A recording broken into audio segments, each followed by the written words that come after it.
Yo no sé si usted está de acuerdo conmigo en esta mañana, pero estamos experimentando la presencia del Dios Altísimo entre nosotros. En lo personal me ha hablado todo el servicio.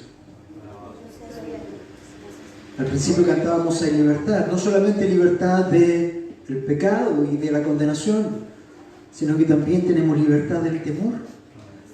Eso golpeó fuertemente mi corazón. Somos libres en Cristo incluso del temor que estábamos siendo llevados presas a través de todo el mundo. Sabemos que hay enfermedades, sabemos que hay momentos específicos, pero el Señor nos da libertad, hermanos, libertad del temor. Después cantábamos y reconocíamos que era el Dios poderoso y todopoderoso para poder guardarnos en todo momento. Yo no sé si tú recuerdas, hermanos, aquellos 3 de Babilonia, que a pesar de todo lo que había pasado, que a pesar de que había un fuego real, ellos dijeron: yo sirvo al Dios real y aunque cueste mi vida, ahí voy a estar. Y ellos confiaron en ese Dios todopoderoso y aún fueron al fuego del horno y salieron ilesos, amados. No porque estuvieron cuidando sus propias vidas, sino porque dependieron completamente del Dios todopoderoso al que creían. Luego cantamos el Dios que adoramos, y eso nos recordó que nosotros hemos sido comprados por precio para poder adorarle como congregación a este Dios que nos ha llamado, porque Él es quien es digno de toda nuestra alabanza. Y así pudo seguir cuando hablamos en la lectura que tomó nuestro hermano Marcos, diciendo que muchos del pueblo estaban escapando sin haber enemigo que les persiguiera. Eso da para quizás el devocional de mañana. Después el hermano Mario tocó lo que es la iglesia de Filadelfia, y ahí otra vez más nos reafirmó y nos recordó el Señor de que Él vive en su iglesia, no solamente en nosotros como el templo que tenemos el Espíritu Santo, sino que Él también se manifiesta cuando la iglesia se reúne. Hemos visto que vivir es Cristo, y vimos este video que nos mostraba no solamente cómo la ira de Dios caía sobre el Señor Jesucristo, sino también la convicción de ese joven que, a pesar de saber que iba a ser muerto probablemente por la causa de Cristo, fue a predicar el Evangelio. ¿Para qué decir del glorioso intercambio del Señor?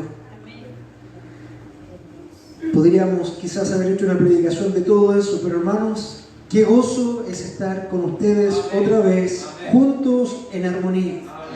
Damos la gracia al Señor por todos los que han podido venir. Nos quedaron solamente algunas pocas sillas. Esperamos que en los próximos domingos el Señor siga también moviendo los corazones de los hermanos que faltan para que puedan venir con nosotros. Vamos a tomar un tiempo de recordar que estamos viendo el libro de Primera de Pedro. Así que les voy a invitar a que busquen en sus Biblias el libro de Primera de Pedro. Dijimos la semana pasada como introducción que esta carta fue escrita por el apóstol Pedro en el año 62 aproximadamente, desde Babilonia. Y Babilonia era un nombre código para Roma. Pedro estaba en Roma escribiendo esta carta, y recordamos que él no la estaba escribiendo directamente, sino que le estaba dictando a Silvano, también conocido como Silas. Silas, el leal compañero de Pablo, estaba ahora al servicio del apóstol Pedro y estaba escuchando lo que el apóstol dictaba, y él escribía esta carta a las iglesias que estaban en la dispersión y que estaban expatriadas o que habían sido echadas de su tierra por la causa del Señor Jesucristo. A todas las iglesias que estaban ahí en el lado de Turquía. Eso era como un inicio. En la pasada semana nos quedamos en que Pedro le escribía a los escogidos según el previo conocimiento de Dios. Eso quiere decir no que Dios conocía qué ibas a hacer tú y por eso Él te iba a escoger. No, simplemente quiere decir que Él los escogió porque Él decidió amar soberanamente a aquellos que aún no nacían, pero que en la mente de Dios ya estaban siendo conocidos y amados. También dijimos que es una bendición triple, y ahí está la salvación. Cuando decíamos que Dios Padre escoge el Espíritu Santo por la obra santificadora los trae para obedecer a Jesucristo y ser rociados con su sangre. Ahí vemos a la Santísima Trinidad de Dios trabajando en conjunto para lograr la salvación del creyente. Dios Padre ha escogido, Dios Hijo ha pagado, Dios Espíritu Santo trae a la gente para ser rociados con la sangre del Señor Jesucristo. Nos recordaba Pedro y nos animaba que nosotros hemos sido hechos, nacidos de nuevo. ¿Cómo es posible volver al vientre de nuestra madre? Hermanos, eso no tiene que ver con eso, como decía Nicodemo, tiene que ver que habiendo estado muertos en nuestros delitos y pecados, Él nos resucita o nos da nueva vida precisamente para ahora estar vivos en el Espíritu. Nos ha hecho nacer de nuevo. ¿Para qué nos ha hecho nacer de nuevo? Para tener una herencia. Nosotros decíamos, ¿a quién de nosotros nos te gustaría tener un pariente millonario que por esas cosas de la vida muriera y fueras el único heredero de toda una fortuna? Ahí hermano Mario compraría varios autos, ¿o no? Amén. Bueno, hermanos, nosotros, dice la Escritura, que tenemos herencia del Dios Todopoderoso, que es dueño del cielo y de la tierra y de todo lo que hay ahí. No es menor lo que nos está diciendo el apóstol Pedro. Dice, para obtener una herencia y que sois protegidos en el poder de Dios. Y eso, hermano, es algo que nosotros tenemos que entender y conocer, que es Dios, el Señor Todopoderoso, quien nos está guardando y nos ha guardado. Hermano, quiero decirte algo, y quiero que lo tomes bien en serio. Tú eres inmortal. Tú eres inmortal mientras el Dios Todopoderoso no cumpla el propósito en tu vida. Nada puede tocarte mientras el Dios Todopoderoso tenga algo que hacer contigo aún. Tú no puedes ser tocado, porque si el Señor te está guardando y tú puedes ser tocado por algún accidente, alguna enfermedad mortal que no sea la voluntad de Dios, entonces ese Dios no tiene ningún poder. Dios es el que te está guardando. Ahora, ¿qué pasa cuando nos ocurre alguna cosa? Es lo que el apóstol Pedro también nos está diciendo y nos dice la semana pasada, nos decía en el cual, versículo 6, en el cual os regocijáis grandemente, aunque ahora, por un poco de tiempo, si es necesario, seáis afligidos con diversas pruebas. Entendemos entonces, hermanos, que en la omnipotencia de Dios tú eres inmortal. Es imposible que algo te ocurra si el Señor te está tocando y si aún tú no has cumplido el propósito que Dios tiene en tu vida. Pero si algo llega a ocurrir en tu vida, tienes que entender, no porque Dios no haya podido guardarte, sino porque Dios voluntariamente, Él ha determinado poner una prueba sobre tu vida. ¿Para qué? Dice, aunque ahora por un poco de tiempo, si es necesario, seáis afligidos en diversas pruebas. Conocemos y tenemos la certeza de que el Señor ha rescatado nuestras vidas. Conocemos y tenemos la certeza que el Señor nos ha redimido. Pero también tenemos que saber que Él sigue trabajando en nuestras vidas. Y para eso, hermanos, va a usar aflicciones de vez en cuando. ¿Que una pandemia? Puede ser. ¿Que el robo de algo? Puede ser. ¿Que el quedar sin trabajo, hermanos? Puede ser. Tantas otras cosas que tú puedes ver como aflicciones, pero debes entender que ninguna aflicción, ninguna prueba que venga a tu vida es espontánea, es porque sí, sino el Dios que te ama la ha enviado a tu vida para tu perfeccionamiento, para tu crecimiento, para que tú puedas aprender a depender de Dios. ¿Estás sin trabajo? Bueno, es el tiempo de depender del Señor. ¿Hay una enfermedad que nos acecha? Bueno, es tiempo de depender y confiar en la soberanía de Dios.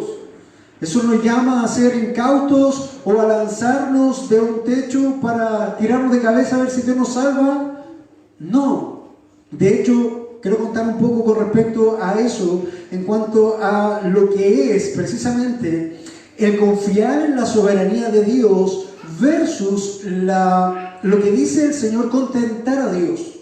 Estaba viendo ayer un video en el internet de un debate entre unos pastores cristianos y unos científicos, un debate bastante acalorado con respecto a si existía el Dios trino. De la ciencia, obviamente, muchas cosas, mucha pasión, muchos ataques verbales incluso, y al final, en el cierre de la conclusión de los ateos, uno de los ateos tomó un poco de veneno y dijo: yo quiero probarlos a ustedes con evidencias reales. Show me, decía el hombre en inglés, muéstrenme. Y con un poco de veneno decía: quiero invitar aquí a cualquiera de estos fieles seguidores de Jesucristo que dicen tener una fe absoluta, que el que tenga esa fe venga y beba este veneno, muéstrenme. Porque el libro de Marcos dice que las señales que precederán a los que creen es que podrán tomar veneno y no les pasará nada. Entonces muéstrenme para ver el poder de su Dios y para que ustedes tengan la evidencia de que ustedes de verdad creen en Dios. Daban ganas de pararse y tomar el veneno, ¿no es cierto? Pero hermanos, eso no tiene que ver con eso. Tiene que ver con: no tentarás al Señor tu Dios. Yo no voy a estar haciendo un espectáculo público, hermanos, para demostrar que Dios es real. ¿A qué se refiere eso? Primero, en el libro de Marcos, esa es una variante textual, no literalmente es lo que quiere decir. Ahora, eso no quiere decir que los cristianos estemos llamados a tomar veneno para poder demostrar nuestra fe. No. Eso quiere decir que entre eventualidades y en este propósito de Dios que te hace inmortal, mientras Dios no cumpla su propósito, es como lo que pasó con Pablo en la isla de Malta. ¿Recuerdas qué pasó con Pablo? Él había salido de un naufragio, él va a preparar fuego entre los nativos y entre el fuego, entre la madera que había una serpiente extremadamente venenosa y mordió al apóstol Pablo.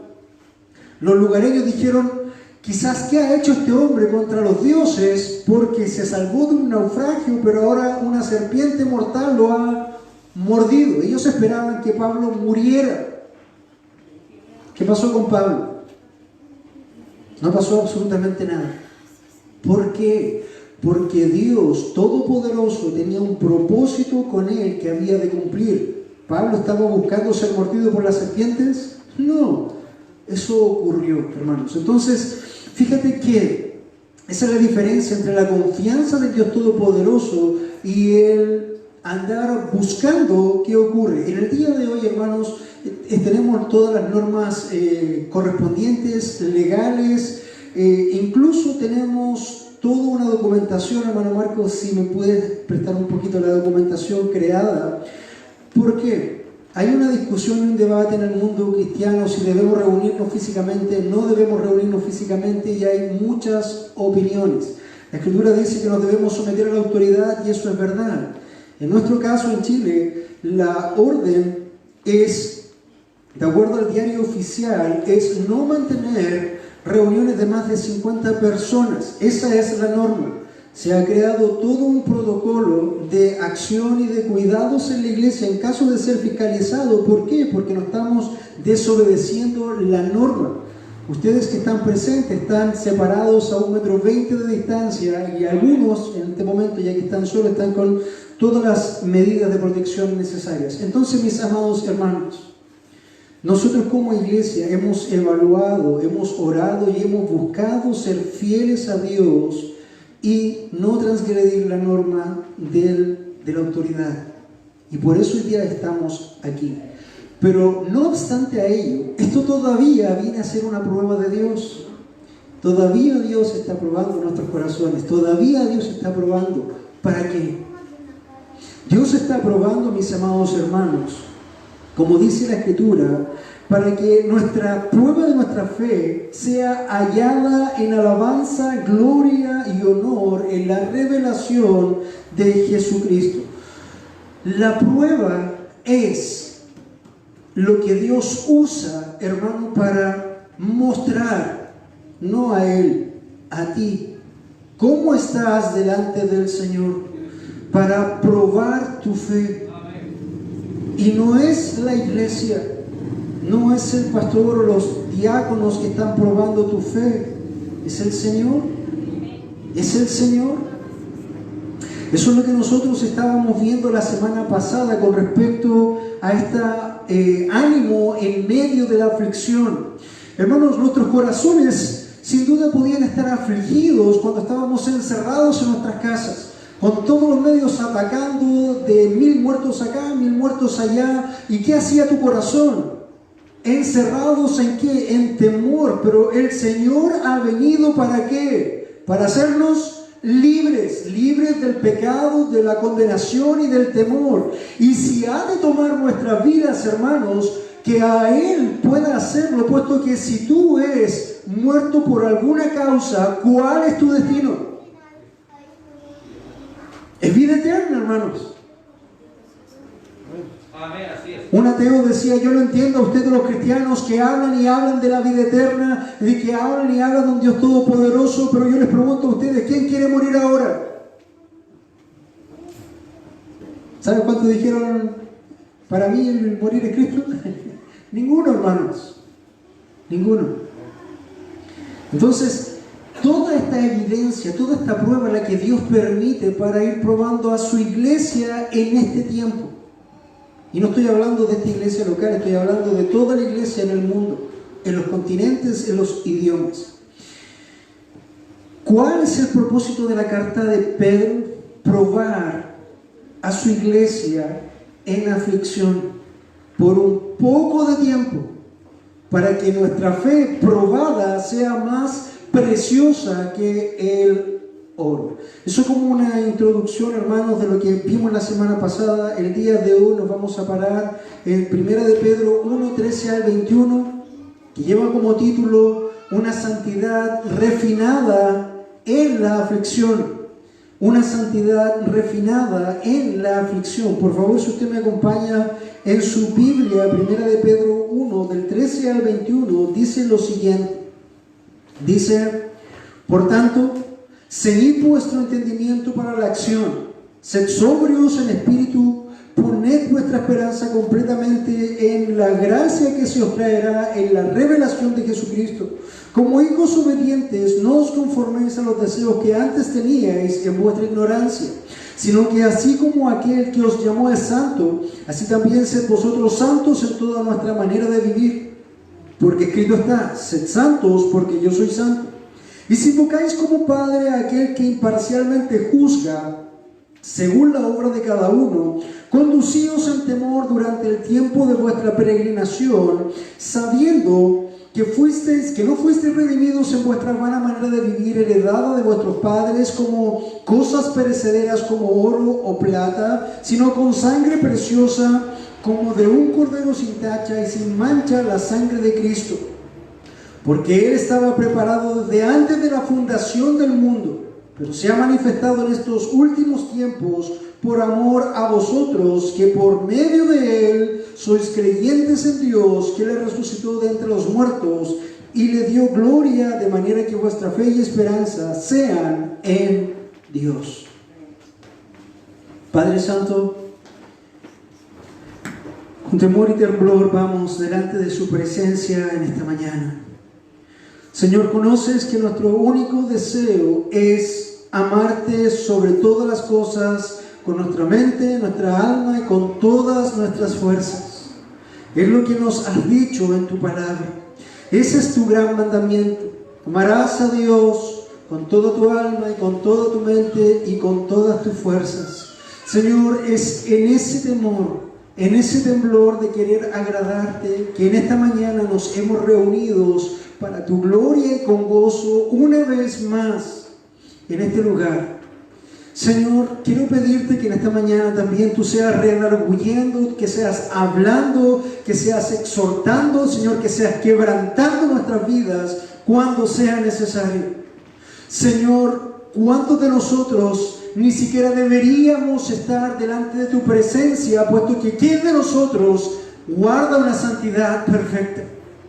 Señor, es por ello que, sabiendo mis deficiencias, sabiendo, Señor, que soy hombre inmundo de labios. Como decía el apóstol, Señor, tengo que abrir tu palabra, que es 3 veces santa, porque tú eres 3 veces santo. Señor amado, permíteme, Señor, llegar a tu pueblo. Habla a través de tu palabra, Señor, que este siervo no te sea un estorbo para hablar a tu congregación. Y en ese temor, Señor, como hemos experimentado tu palabra y tu presencia en el día de hoy, Señor, sigue en nosotros, con nosotros y por nosotros, Señor. Háblanos en esta hora en el nombre de Jesús. Amén y amén.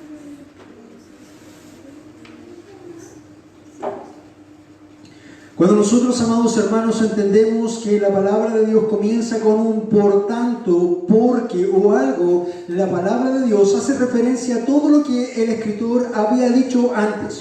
Por lo tanto, cuando el versículo 13 dice, por tanto, hace referencia a todo lo que se estaba diciendo antes. La gloria de Dios en su elección, la herencia que nosotros tenemos en Cristo, la seguridad que tenemos en Dios y que también hemos de tener pruebas y aflicciones para ser purificados más que oro. En cuanto a eso, el autor nos dice, por todo esto, entonces ustedes tienen que actuar ahora. Y el apóstol Pedro nos da 3 imperativos en tiempos de aflicción. Este es el punto que nosotros vamos a tocar ahora. 3 imperativos en tiempos de aflicción. El primer imperativo que el apóstol Pedro nos da es ceñid vuestros lomos, ceñid vuestro entendimiento para la acción. Ceñir vuestro entendimiento para la acción. Cuando nosotros usamos la palabra ceñir es una parábola o una metáfora derivada de la práctica de los orientales, quienes para no verse obstaculizados en sus movimientos, estaban acostumbrados cuando comenzaban en un viaje o se dedicaban a cualquier trabajo a atar sus largas prendas y alrededor de sus cuerpos y sujetarlas con un cinturón de cuero. ¿Qué quiere decir eso? ¿Recuerdas tú, hermano, a los hombres en la antigüedad cómo ellos se vestían? Ellos se vestían con unas túnicas largas que llegaban hasta el suelo casi. Entonces, cuando ellos tenían que hacer algún trabajo, cuando tenían que correr, cuando tenían que pelear o hacer algo, ceñir sus lomos o ceñirse era subir sus vestidos, arremangárselos, dejarlos como un tipo de short para tener plena movilidad, plena acción de movimiento. Eso significa ceñir. ¿Qué quiere decir entonces? Que el apóstol te está llamando a prepararte para tener acción, preparar tu cuerpo para poder moverte. Eso en cuanto a ceñir. Pero el apóstol no está diciendo que tú tienes que preparar tu cuerpo para esto, sino que dice, ceñid vuestro entendimiento para la acción. Como nosotros conocemos al Dios que adoramos y entendemos que las aflicciones y las pruebas son para nuestro crecimiento, el Señor te dice a través del apóstol, hermano, prepara tu mente, entrena tu mente, quita de tu mente, arremanga tu mente de todo lo que esté molestándote en este momento para que puedas entender y entrar con vigor, con gozo a la prueba y a la aflicción. ¿Qué cosa en esta mañana, mi amado hermano, te está distrayendo en lo que es la prueba de tu fe? ¿Qué cosa tiene tu mente que te tiene amarrado a la acción? Hermanos, cuando nosotros estamos amarrados, ¿qué podemos hacer? ¿Podemos movernos a un lado? En este momento el apóstol está diciendo, ustedes, mis amados hermanos, que están en la dispersión y están en el temor de la persecución, ustedes en este momento están amarrados en el temor, están amarrados porque están viviendo una prueba, están amarrados y están inmóviles ante esta prueba. Por lo tanto, en el nombre del Señor, yo les digo, ciñan vuestro entendimiento, libérense de toda amarra mental que tengan en sus mentes y que no les dejen moverse para la gloria de Dios. Y fíjate fíjate cuán importante es esta palabra hoy día, porque asimismo muchas iglesias hoy día están amarradas en sus mentes y no están cumpliendo el propósito por el que el Señor nos ha llamado. No estoy llamando, hermano, a la insurrección nacional o contra las autoridades. Estoy diciendo que debes amarrar todo precepto que te mantenga cautivo e inmóvil para que puedas moverte en lo que el Señor está estableciendo en los tiempos de prueba y en los tiempos de aflicción, porque eso también es parte de la prueba, mi amado hermano. Y eso es lo que yo quiero que tú veas. Amarra todas las vestimentas, todas las ataduras que te impidan moverte para la acción en tu mente, en tu entendimiento. Hace un par de miércoles atrás hablábamos de Nehemías y cómo Nehemías en su primera acción, lo primero que tenía que hacer era reconocer su pecado y reconocer el pecado del pueblo. Pero él lo partió diciendo, rompiendo sus lomos y decir: Señor, te pido que. Él se sentó a evaluar y a meditar en todo su pecado y en todo el pecado del pueblo, y se arrepintió, hermanos, en lo profundo de su corazón, sin siquiera atreverse a decir: Señor, te pido. Lo primero que hizo fue reconocer. Pero una vez que reconoció sus pecados, reconoció el pecado del pueblo, inmediatamente hubo una acción. Luego del arrepentimiento vino la acción. Y en ese momento, hermanos, Nehemías tenía preparado un plan de acción. Es lo mismo que el apóstol Pedro nos está diciendo: ceñid vuestro entendimiento para la acción. ¿Qué es lo que tienen que entender? Primero, que han sido escogidos por Dios.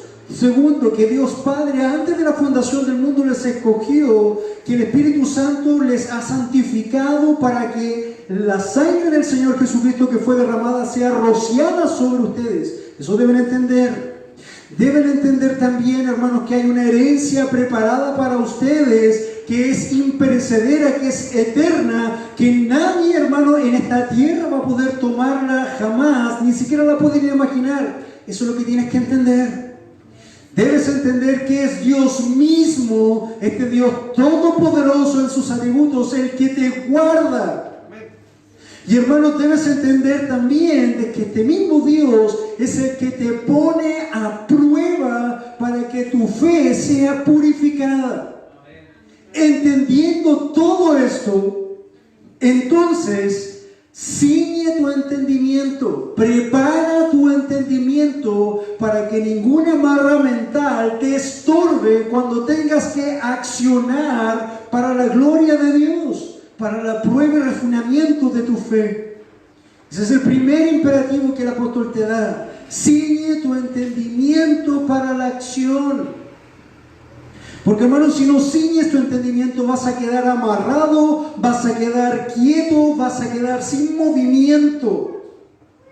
Y así como el cuerpo requiere movimiento para no quedarse inmóvil, tu vida espiritual también requiere movimiento para estar saludable. Yo hago una pregunta rápida a los que estamos acá: ¿cuántos de ustedes sintieron y experimentaron que su vida espiritual decaía porque no podían compartir como pueblo? Alce su mano. Amén. Y hermanos, eso es real. Y no solamente usted lo percibía, nosotros también lo percibíamos. Y era nuestra oración: Señor, permítenos abrir el tiempo de reunirnos, porque sabemos que nuestros hermanos están decayendo ante el fragor de la prueba. Ayúdanos a que podamos animarnos al verlos cara a cara, mirarnos y gozarnos juntos, alabar juntos, porque eso, hermano, trae bendición y vida eterna. ¿Citando a quién? Salmo 133. Qué privilegio es estar con ustedes otra vez y verles. Por lo tanto, hermanos amados, ciñan su entendimiento para la acción. ¿Cuál acción? Librarse de las amarras, del temor, sabiendo que van a ser probados. Por lo tanto, si ha de entrar en prueba, gloria a Dios. ¿Recuerdan lo que dijo Job en el momento de la prueba y de la aflicción? Él levantó puño contra el cielo y dijo: ¿por qué me haces esto, Dios? ¿Qué hizo? Dijo: desnudo salí del vientre de mi madre, desnudo volveré a la tierra, a Dios sea la gloria. Entonces, mis amados, esos tres imperativos en tiempo de la aflicción, el primero para ti es: sigue tu entendimiento. El segundo imperativo, ¿qué es un imperativo? Es una orden que el Señor te da a través del apóstol Pedro. Es una orden, es un imperativo. Sed sobrio. Sed sobrio literalmente es estar libre de influencia de productos embriagantes. Cuando tú bebes una gran cantidad de alcohol, te emborrachas. Cuando tú pruebas una droga como, no sé, marihuana, cocaína, lo que eso toma el control y te embriaga. Dios te dice: sed sobrio en espíritu. ¿Qué quiere decir esto? Hoy día, mi amado hermano, hay tanta información, hay tantas circunstancias que están ocurriendo en el mundo, que tú vas a estar embriagado, no en el espíritu, en tu carne probablemente, de todas estas cosas, y vas a estar distraído. Vas a estar precisamente, como dice la palabra, embriagado por la influencia del mundo, por la influencia de Satanás, por la influencia de tu propia carne, y te van a embriagar a tal punto de que, hermano, vas a quedar inactivo. No vas a saber qué hacer, no vas a saber qué reaccionar, o lo que vas a hacer es pegarte a lo que el mundo está diciendo, y eso lo vamos a ver más adelante. Entonces, ciñe tus lomos o tu entendimiento para la acción en base a lo que vimos antes, de que tú eres heredero de todas las cosas que el Señor ha prometido. Sé sobrio en espíritu. ¿Qué quiere decir eso? Que tú tienes que estar con un espíritu claro, diáfano de quién es Dios, quién eres tú en el Señor, para que tú puedas moverte. Sé sobrio. Tienes que liberarte de las influencias que embriagan tu espíritu. Cualquier cosa que te distraiga de Dios, hermano, tiene que ser sacado y removido. Primer imperativo que Pedro te da: ciñe tu entendimiento para la acción, sed sobrio en espíritu. Cuando decimos ser sobrios en espíritu, también quiere decir que tenemos que guardar las normas que el Señor nos ha dado. Una de las cosas que estamos haciendo aquí es reunirnos como cuerpo para adorar a Dios, puesto que el primer mandamiento es: amarás al Señor tu Dios. No tendrás dioses ajenos delante de mí. Puedo seguir citando. Y hermanos, ¿quién te dijo que tu autoprotección es lo más importante? Nadie te está llamando al suicidio. Pero en este momento, hermano, ¿qué estamos haciendo? Estamos trayendo nuestros espíritus, nuestros cuerpos, nuestras almas delante de la presencia de Dios para ser alimentados. ¿Qué es ser sobre el espíritu? ¿Quedarse en casa escondido? ¿O venir a la presencia del Señor? Sea sobre, amado hermano. El tercer punto es, el tercer imperativo: ponga su esperanza completamente en la gracia que se os traerá en la revelación de Jesucristo. Y la palabra clave acá es completamente. Hermano, si yo te pregunto hoy, ¿dónde está tu esperanza? ¿Está tu esperanza en que el ministro Manelich haya traído 700 respiradores mecánicos más? ¡Uf, qué alivio! ¿Está tu esperanza, mi amado hermano, en que nos hayan puesto en cuarentena a todo el mundo? ¡Qué alivio! ¿Dónde está tu esperanza? ¿Qué le decía a Pedro a aquellos que estaban viviendo la persecución por la causa de Cristo en Turquía en ese tiempo? Recuerden esto, hermanos: su esperanza no está en su autoprotección o cuán rápido ustedes corran para salvarse. Su esperanza está completamente depositada ¿en quién? ¿En quién? En Dios. En Dios. Y esa es una completa esperanza. Es Dios el que nos guarda.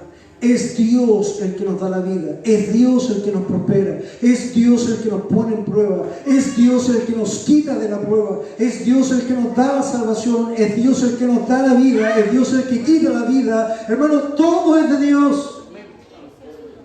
Por lo tanto, tu esperanza debe estar no parcialmente.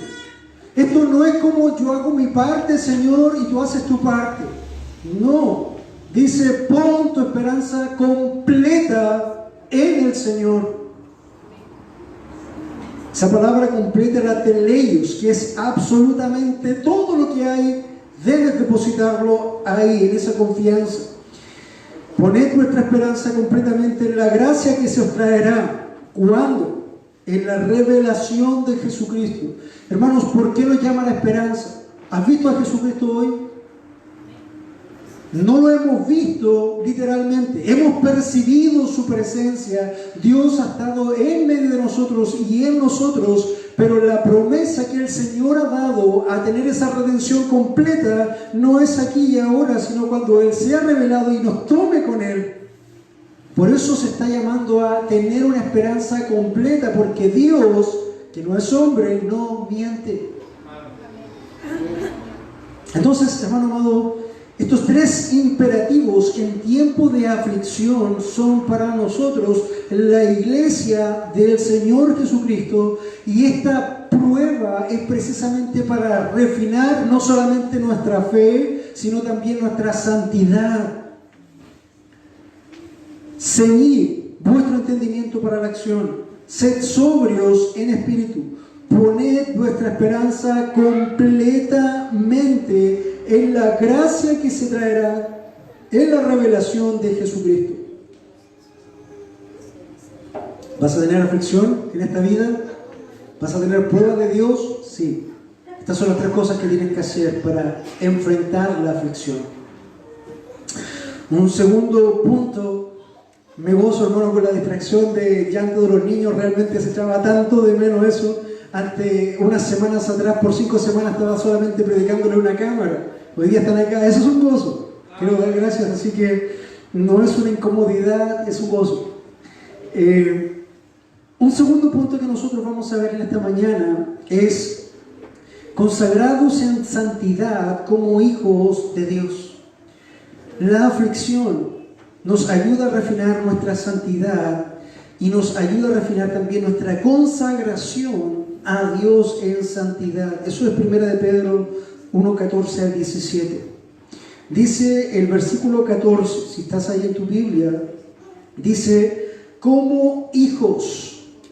Pero la palabra ahí no es hijos, la palabra ahí es tecnón y es niños, como niños obedientes. Varios papás se ríen acá y dicen, tengo un problema con mis hijos, no sé si sean tan obedientes como me esperaría. Es una prueba a veces. Como hijos obedientes. La palabra obedientes ahí es hupakoe. ¿Recuerda la palabra hupotazo? Lo que era una obediencia, una sujeción. Dios nos dice ahora a nosotros, Dios te dice a ti en esta mañana, si tú eres un hijo de Dios, como hijo obediente, no os conforméis. Esta palabra conformarse no quiere decir, yo me conformo con eso nomás. No, hermano, esta palabra quiere decir dar la misma figura o apariencia que un molde tiene. No te acomodes, no te amoldes, no seas una gelatina. Donde te ponen un molde, ahí te adaptaste al mundo. Y hermanos, cuando nosotros decíamos sed sobrios antes, tiene mucho que ver con esto. Porque muchos se están acomodando a los dictámenes que el mundo les está dando. Su protección no está en Dios, está en el mundo. Su protección no está en el Señor y en su esperanza está en el Ministerio de Salud. Y hermano, por eso te quiero decir que tienes que ser sobrio, porque si no eres sobrio, te vas a terminar amoldando al mundo en los lineamientos que el mundo te está dando. Y vas a ser un cristiano, entre comillas, con el mismo molde del mundo.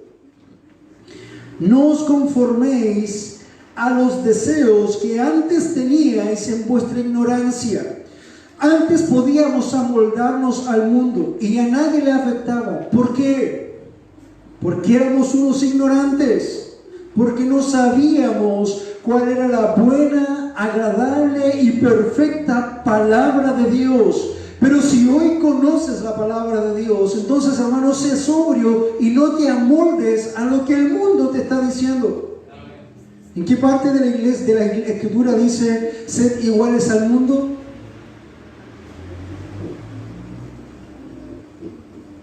¿Qué dice Dios con respecto al mundo? Yo aborrezco al mundo y a los deseos que antes en vuestra ignorancia teníais. Yo puedo comprender al mundo. Yo puedo comprender que ellos estén encerrados en sus casas temerosos. Yo puedo comprenderlos porque ellos están en ignorancia. Pero nosotros hemos sido libres de ese temor en Cristo. Lo cantamos al principio.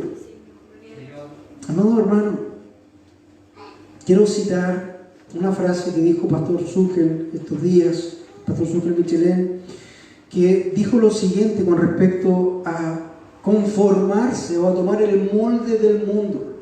Él decía: qué patético es ver a una persona que confiesa ser cristiana preocupándose por las mismas tonterías que se preocupan los demás, viviendo el mismo estilo de vida que ellos, usando los mismos vestidos y trajes y modas que ellos, visitando los mismos lugares que ellos, hablando el mismo lenguaje que ellos usan.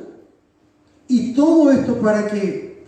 Para no pasar por la vida como un ridículo evangélico, para no ser tan distinto a los del mundo. ¿Te das cuenta de lo que estamos viviendo, mi amado hermano, cuando nos amoldamos y el mundo nos norma? Sí, debemos someternos a la autoridad mientras la autoridad no vaya en contra de los lineamientos de Dios. Sí, debemos estar bajo autoridad. Pero estar bajo autoridad no quiere decir que ellos nos estén moldeando. Simplemente nosotros estamos modelados a lo que Dios dice y nos ponemos bajo autoridad. Pero no por eso vamos a caer en el temor, en la desesperación ni ninguna otra cosa. Esto estoy llevándolo yo al contexto de nosotros ahora. Recuerden que el contexto de ellos entonces era, también había persecución. Ellos no podían salir porque si salían los iban a matar. Los habían echado, hermanos, de sus hogares.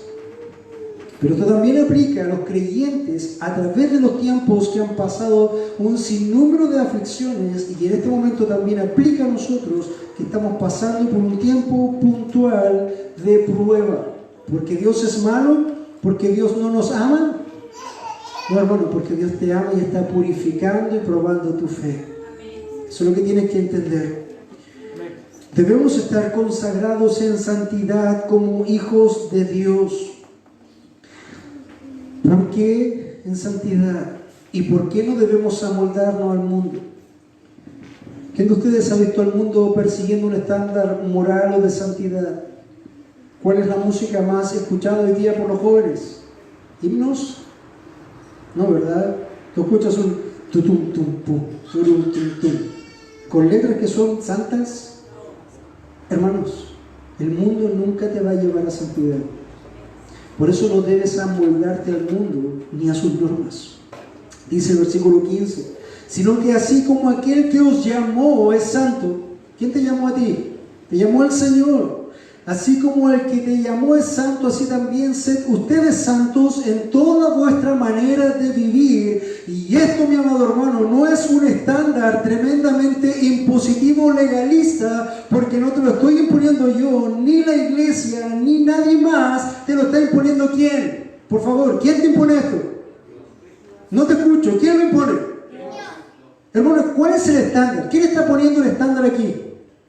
Dios está poniendo eso. Por lo tanto, tienes que entender que no es un asunto de legalismo, no es un asunto de estándares humanos, es Dios mismo el que te está diciendo, sino que así como aquel que os llamó es santo, así también sed vosotros santos en toda vuestra manera de vivir, porque escrito está, sed santos, porque yo soy santo. Entonces, hermano, no pienses que estos son estándares temporales, que son estándares muy altos para ser alcanzados, porque es Dios el que lo está pidiendo.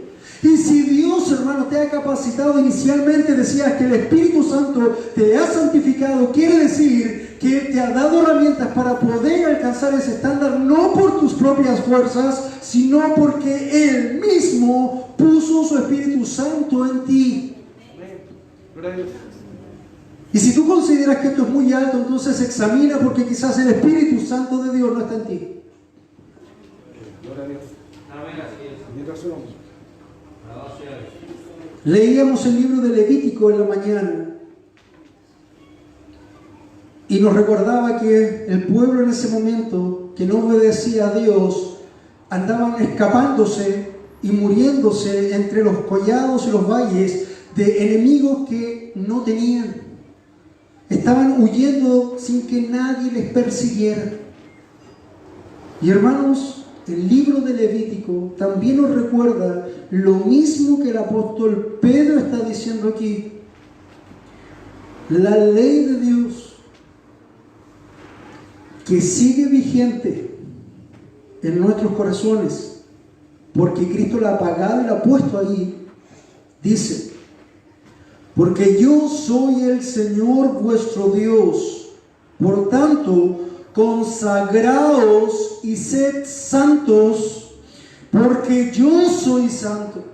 No os contaminéis pues con ningún animal que se arrastra sobre la tierra, porque yo, el Señor, que os he hecho subir de la tierra de Egipto para ser vuestro Dios, seréis pues santos, porque yo soy santo. ¿Y sabes por qué tú deberías estar muy agradecido de Dios por este tiempo de pruebas? Porque Dios, a través de la prueba y de la aflicción, está trabajando en tu vida no solamente tu fe, sino que tu santidad. Porque, hermanos, es muy difícil y es una prueba muy interesante cuando tú estás encerrado todo el tiempo y genera muchos espacios para el ocio. En el ocio se prueba tu santidad, ¿o no? Tú sabes en qué estás pensando, tú sabes qué estás haciendo cuando estás con el tiempo de ocio. Hermanos, debemos dar gloria a Dios y las gracias por este tiempo de aflicción, porque Él está trabajando en un pueblo que Él ha comprado por su propia sangre. Porque escrito está: sed santos, porque yo soy santo. Y eso, mi amado hermano, no es un estándar que yo esté imponiéndote en legalismos, en inflexiones. Es el Señor. Es el Señor. ¿Por qué? Partía diciendo: hijos, como hijos obedientes, como niños obedientes, decía todo eso. Porque si tú invocas a Dios como Padre y tú te reconoces como hijo y tú invocas a este Dios como Padre, recuerda que el Padre no solamente ama, no solamente provee. ¿Qué hace también un Padre? ¿O qué debería hacer un Padre? Disciplinar. Si tú invocas a este Dios como Padre, dice: a aquel que imparcialmente juzga según la obra de cada uno, y está hablando aquí a los hijos de Dios, no al mundo. Conducíos en temor durante todo el tiempo de vuestra peregrinación. Y peregrinación aquí no quiere decir que tú vayas a emprender un viaje y durante ese viaje solamente tienes que cuidarte. Lo que quiere decir aquí es que tú tienes que conducirte en temor durante todo el tiempo de tu existencia en este lado de la gloria. Tu peregrinación comienza en el día que naciste hasta el día que vuelvas a la presencia de Dios. Ese es el tiempo de la peregrinación. Por lo tanto, debemos tener temor a esta santidad de Dios y ser nosotros santos, porque Dios también es 3 veces santo. Hermano, no es un juego el ser cristiano. Porque esta iglesia, hermano, no está llena. ¿Por qué? Porque no nos gusta escuchar, a muchas personas no les gusta escuchar que los estándares de Dios son los que está poniendo Él en la Escritura. No es lo que yo quiero, lo que yo pienso, lo que yo creo, es lo que Dios dice. Y nos va a juzgar conforme a eso, no conforme a lo que nosotros pensemos. Por lo tanto, conducíos en temor durante todo el tiempo de vuestra peregrinación en santidad. Y la aflicción, mi amado hermano, te va a ayudar a esta santidad y a tu fe. También dice, sabiendo que no fuisteis redimidos de vuestra vana manera de vivir, heredada de vuestros padres. Muchos de nosotros traemos un contexto, hermano, inconverso. ¿A quién de ustedes, probablemente si sus padres no eran cristianos, no les enseñaban del temor de Dios, no les enseñaban del amor de Dios, no les enseñaban de la santidad? Probablemente el consejo del padre al hijo es, anda y toma todas las chicas que quieras y prueba para el mundo. O hija, no se case, pruebe y pololee con todos y escoja después del que le guste. ¿Escucharon esos consejos alguna vez? Eso es lo que el mundo aconseja. Hermanos, dice, sabiendo que no fuisteis redimidos de vuestra vana manera de vivir, heredada de vuestros padres. Nuestro primer padre nos heredó la muerte, Adán. Y así todos nosotros hemos de morir por esa herencia. Ahora, nuestros padres terrenales, si no eran hijos de Dios, no nos han heredado convicciones, sino que nos han animado a una vana manera de vivir. Y si tú vienes de una familia inconversa, sabes a lo que me refiero. Si no, dice lo siguiente, sabiendo que no fuisteis redimidos de vuestra vana manera de vivir, heredada de vuestros padres con cosas perecederas como el oro o plata, sino que fuisteis redimidos con la sangre preciosa como de un cordero sin tacha, sin mancha, ni la sangre de Cristo. Hermano, el oro y la plata que pudiste haber heredado de tus padres es basura comparado con la sangre de Cristo que te limpia de toda maldad. Entonces, esta santidad refinada en la aflicción, tres imperativos que debes recordar: ceñid tu entendimiento, sed sobrios, poner vuestra esperanza completamente en Dios.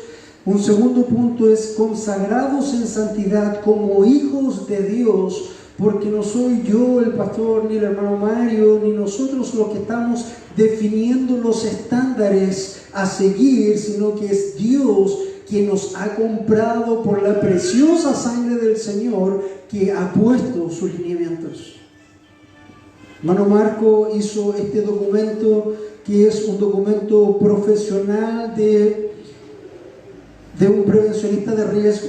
Esto es lo que piden las autoridades cuando hacen revisiones. Por lo tanto, si tú te fijas, mi amado hermano, nosotros estamos avanzando en una línea que tiene que ver con guardar el respeto a la autoridad, pero no sobre el Señor. No sobre el Señor. ¿Por qué todo esto? El tercer punto enfoca solamente y final, Cristo nuestra fe. Cristo nuestra fe. En toda la aflicción, en toda la prueba, recordando que tenemos herencia, Cristo nuestra fe. Dice, porque Él estaba preparado. Cuando dice Él, la Escritura dice Cristo, porque cuando Cristo estaba preparado desde antes de la fundación del mundo, pero se ha manifestado en estos últimos tiempos, y aquí está hablando, recuerda que Pedro está escribiendo del año 62 después de Cristo, por lo tanto Él lo vio hace 30 años vivo al Señor, Él vio manifestarse a Jesucristo. Así que se ha manifestado en estos últimos tiempos por amor a vosotros, que por medio de Él sois creyentes en Dios. Hermano, es tan importante la obra de Cristo. Si tú puedes creer en Dios en esta mañana y puedes vivir, no creer intelectualmente, sino que creer efectivamente, y que esa fe te lleve a la acción por Cristo, aunque eso cueste tu vida. ¿Recuerda lo que significaba que si confesares con tu boca? Ese tenía un significado totalmente diferente al que muchas iglesias hoy le dan.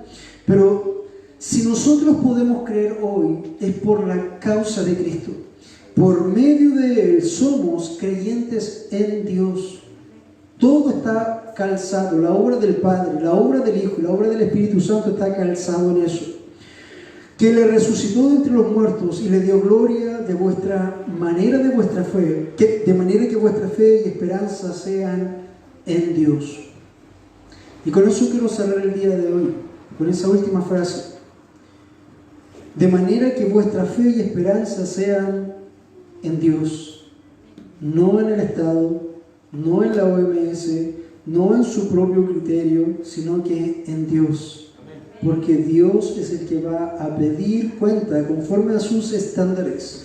Se la va a pedir a usted como hijo, me la va a pedir a mí como pastor, se la va a pedir a los diáconos como dirigentes. Vamos a dar cuenta todos en alguna u otra medida. Por tanto, de manera que nuestra fe y nuestra esperanza deben ser en Dios. Simplemente para cerrar y aplicar un poco esto, recuerda que eres uno escogido de Dios, que ha sido santificado por el Espíritu Santo y rociado con la sangre de Cristo para tener una herencia incorruptible. Eso es lo que tú eres, que Dios te está guardando, pero debes saber que va a haber aflicciones y pruebas puestas de parte de Dios en tu vida para purificar tu fe y sea hallada más preciosa que el oro y también llevarte a la santidad. Cuando estemos en el tiempo de la prueba, ciñe tu entendimiento para la acción, no para el letargo.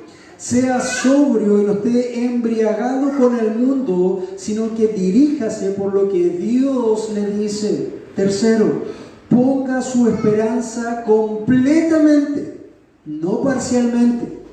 No escuche a usted mismo, escuche a Dios.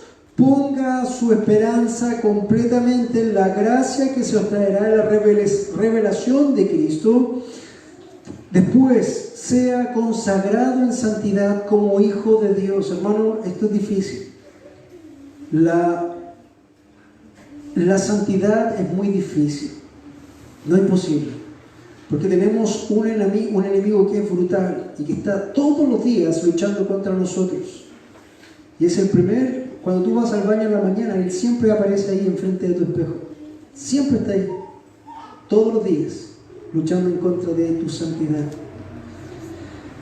No te conformes, no hagas molde con lo que el mundo está haciendo, sino que toma el modelo de Dios y sea santo en toda su manera de vivir, puesto que Cristo es nuestra fe, y en Él está nuestro gozo, en Él está nuestra esperanza y Él es el depósito. El pago por nuestras vidas no lo pagamos nosotros. Dios le va a pedir cuenta al Señor Jesucristo y en ese depósito está guardada nuestra fe. Así que mi hermano amado, doy gracias al Señor por poder estar junto a ustedes una vez más y espero que de todo esto nuestra fe sea refinada. Pero no solamente nuestra fe, sino que tengamos una santidad refinada en esta aflicción. Vamos a tener un tiempo de oración. Amado Dios, vamos delante de su presencia, ya casi culminando con el tiempo de esta reunión. Damos gracias por las alabanzas, damos gracias por esta tu palabra. Señor, quiero pedirte para que tú seas ordenando en el Espíritu a cada una de las personas que está oyendo en esta hora, para que, Señor, sean confrontados con tu palabra. Señor, si hay alguien que se ha molestado, Señor, tiene que arreglar cuentas contigo, puesto que nosotros simplemente estamos abriendo tu palabra conforme a tu voluntad y cumpliendo los estándares que tú estás pidiendo. Señor, como hijos, te nos das la oportunidad de poder probar nuestra fe y probar nuestra santidad en estos tiempos. Fácil es decir que somos salvos y creyentes cuando todo anda bien, pero cuando hay persecución, cuando hay prueba, cuando debemos movernos a la acción, es donde mostramos si estamos conforme al mundo actuando o conforme a tu palabra actuando. Guíanos, Señor, en esta semana, muévenos a santidad para tu gloria, en el nombre de Jesús. Amén y amén.